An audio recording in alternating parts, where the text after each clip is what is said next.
ইংরেজি এবং সাধারণ জ্ঞান কিভাবে পড়া উচিত। তো সাজেদুল, একটু বল ইংরেজি সাধারণ জ্ঞান তুই কিভাবে পড়লি?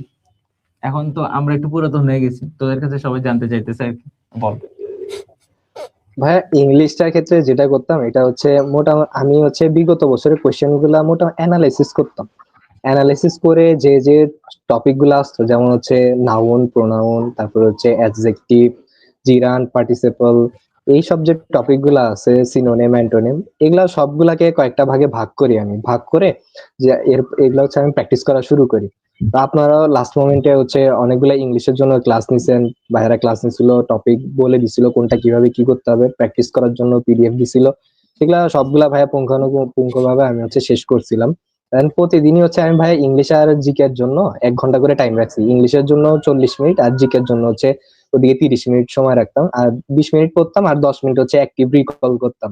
এই অ্যাক্টিভ রিকলটা ভাই অনেক বেশি কার্যকরী করছে আমার ক্ষেত্রে। যতটুকু পড়তাম ততটুকু ভাই হচ্ছে লাস্টের দিকে আমি অ্যাক্টিভ রিকল করতাম যে আমার কতটুকু মনে আছে।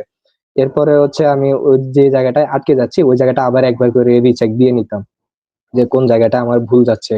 আমি ভাই প্রত্যেকটা পরীক্ষার পরে হচ্ছে যে যে পয়েন্ট গুলো ভুল যাইতো মেইন বই আমি একদম মার্ক করে রাখছি যে আমার এই পয়েন্টটা ভুল হয়েছিল, পরবর্তীতে যাতে এই জায়গা থেকে কোশ্চেন আসলে যাতে আর ভুল না হয় সেটা হচ্ছে ভাই আমি খেয়াল রাখতাম।